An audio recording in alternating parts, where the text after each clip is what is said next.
السلام عليكم، اهلا بيكم في حلقة جديدة وموضوع جديد.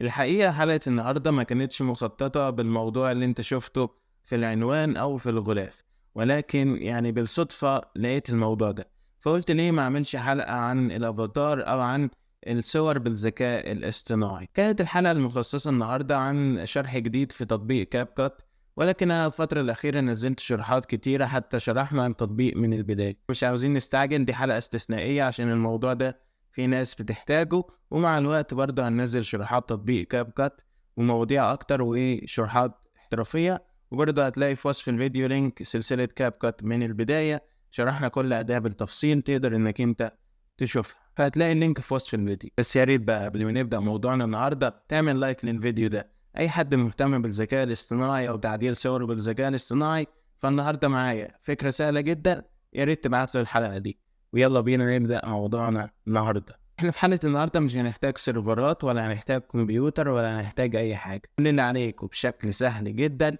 انك هتفتح تطبيق التيك توك. هتقولي طب وايه علاقة التيك توك بالصور والحاجات دي؟ هقولك طيب هنشوف. كل ما في الموضوع انك انت هتفتح التيك توك وهتيجي عند علامة الشخصية من تحت هنا او علامة الملف بتاعتك اللي هو بيجي فيها الملف بتاعك لو انت منزل فيديوهات او لا. المهم هندوس على علامة الصورة بتاعتنا، ولما ادوس عليها هيظهر لي علامة الافاتار. تقدر انك انت تدوس عليها وهنبتدي ندوس على كلمة انشاء. هيطلب منك انك تحدد مجموعة من الصور ليك، حوالي 10 صور مثلا. فممكن انك انت تدخل على معرض الصور وتختار صور. يفضل ان الصور دي تكون مثلا صور سيلفي، تكون مثلا صور قريبة من وشك واضح فيها بشكل كويس، بحيث ان الذكاء الاصطناعي يفهم ويحدد ملامحك ويحاول ان هو يجيب لك صورة شكلها كويس. مش بتبقى احسن حاجة، ولكن صورة الناس بتحبها وبيعجبها. وبعد ما بتحدد مجموعة الصور بيعرض عليك مجموعة من التعديلات او مجموعة من الافاتارات انك انت تختار منها. مثلا عالم الكرتون، عالم اللي هو السايبر بانك، او مثلا حاجات كتيرة جدا. تختار من 1 إلى 5 حاجات، بحيث ان هو يجيب لك 30 صورة شبه الحاجات اللي انت اخترتها دي. فانا مثلا اخترت ال5 دول، وهبتدي ان انا ادوس على علامة انشاء بقى، وهيبتدي ان هو يحمل معايا. بيجيب لك علامة من فوق ان هو هيبتدي يقعد معاك حوالي 40 دقيقة. هتتوقع ان الموضوع صعب جدا، او ان الموضوع يعني هياخد وقت كبير. ممكن انك انت تخرج من العلامة دي وتقدر انك انت ترجع لها في اي وقت. عن نفسي انا هي ما خدتش معايا 10 دقايق. بعد 10 دقايق لقيت تطبيق التيك توك بعت لي اشعار ان تم عمل الصور، واقدر ان انا اشوفها يعني في خلال 10 دقايق، ربع ساعة بالكتير جدا.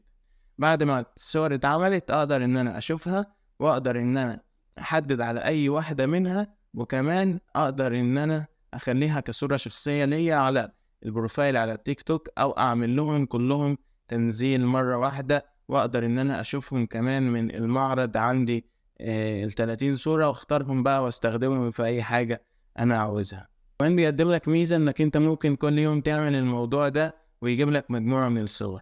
ولكن انا في توقعي ان هو في الاول كده هيبقى مجاني زي الطرق اللي فاتت اللي انا كنت شرحتها هنا. كان في طرق مجانية لسه مجانية، هتلاقي برضو في وصف الفيديو مجموعة من الشروحات تعمل صور بالذكاء الاصطناعي. لو انت عاوز مجموعة اكتر تقدر انك انت تشوفها من وصف الفيديو. ولكن يعني في طرق منها لحد دلوقتي مجانية، وطرق منها بقت مدفوعة. فهو التيك توك ممكن يعمل كده، يديك شوية صور بشكل مجاني، مثلا يوم 2 3، مثلا 10 أيام، مثلا مدة معينة، بحيث ان هو يبقى فيه ترند للموضوع.